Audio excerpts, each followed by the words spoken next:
This is my fully repaired Bell & Howell Dial 35. That is what a proper functioning Dial 35 is supposed to sound like. This is by far and away my favorite 35mm camera. I love this thing so freaking much, I actually have two of them. When you get these used, they're going to be very stiff, they're not going to twist right, the light seals are going to be shot.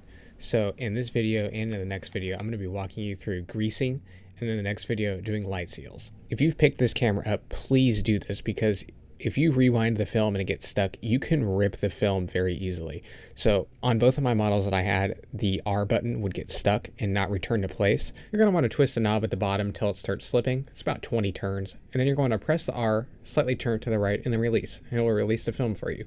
If this is getting stuck, it can be nerve-wracking rewinding a roll. But this is not a review, and even with the broken light seals, I still took some really great photos. But today, we're just going to be focusing on doing the lube job. Giggity. Here are some of the items I'm going to be using today. It's pretty simple stuff.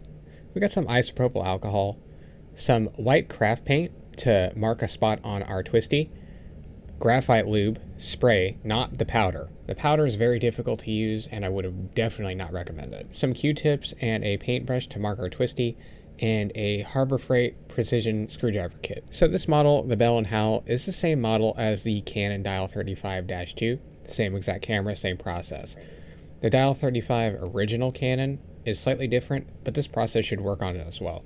And if you are wondering, you can use a LR44 battery in this camera. I actually just used some sort of washer to fill the space between the bottom and the top, and just sit the battery in there. I don't do this in this video, but if you're wondering about that, you can use it, and the light meter does work with it. Under this orange battery picture, there are two screws. They're layered on top of each other, and the bit that I use in this kit is the 1.0, which is a 1mm flathead socket.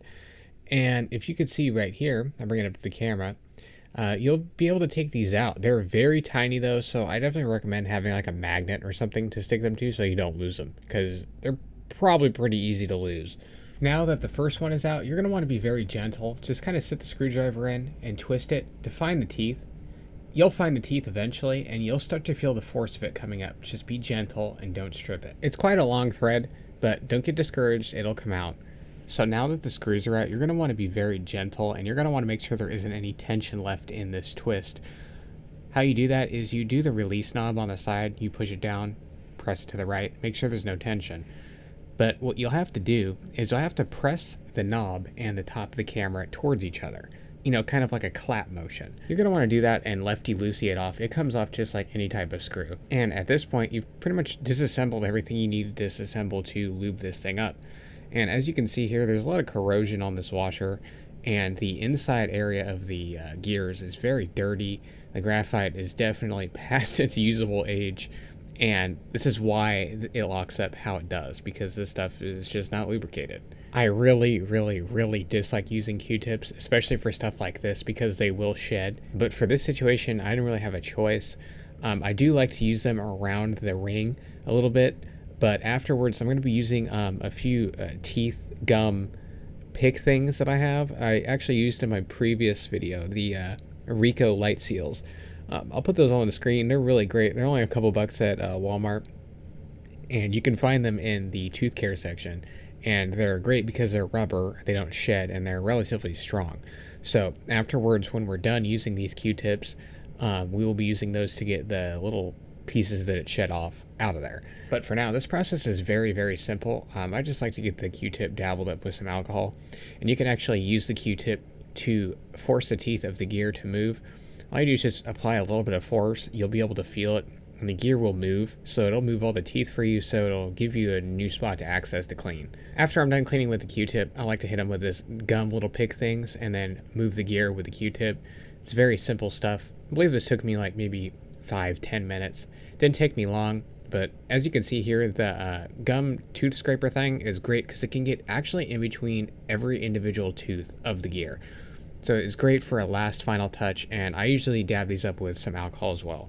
Make sure you don't forget to clean the twisty part as well. It's also a gear and also can contain some substances you don't want to put back in there. So make sure you get that, and I like to use those picks on every individual tooth and a little bit of alcohol, and it cleans up very nicely. Now we're kind of at a part in this project where you can kind of get creative if you want. The way that I solved this issue was by using a little bit of craft paint. There is actually a hole on the threads where the two screws line up to, and this is what locks the twisty from moving during operation. And when you need to screw these back in, you don't see where the screw is going.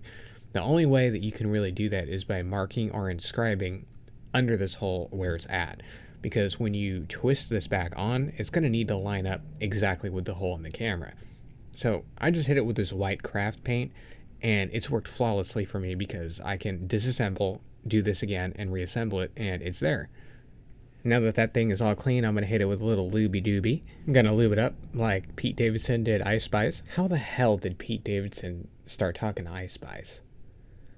Anyway, I'm distracted. Back to the gears. Basically, my theory with this is just spray it 2 or 3 times, rotate the thing, spray it 2 or 3 times, and rotate the thing. You also want to get some along the wall where the release button is. That release button that we talked about that can stick. There's a gear on the wall you can kind of see. You're going to want to hit that as well. And when you're done with this, you're going to want to make sure you also lube up the twisty and get some down in that little hole area. That's what she said.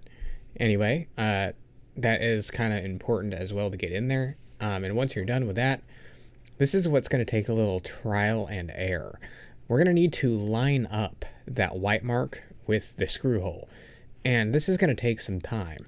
The real issue with this is you can't really pinpoint where that white mark is going to be because you have to start the thread and twist it about 5 times before you can actually have it fully secured.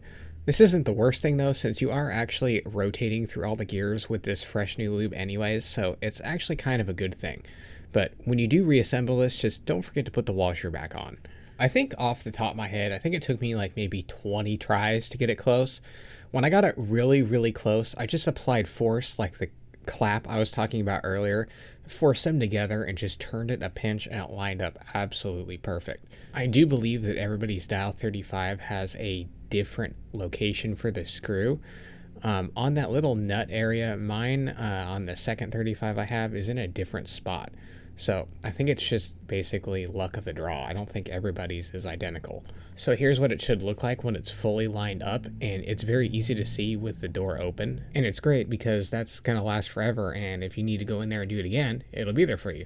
Now the 2 screws that came out are absolutely identical, so you can use either one. I personally put the one that was there before in first, and then I put the second one in over that. It's very simple. The first one just goes in all the way down. You'll feel it when it stops. Just stop turning it.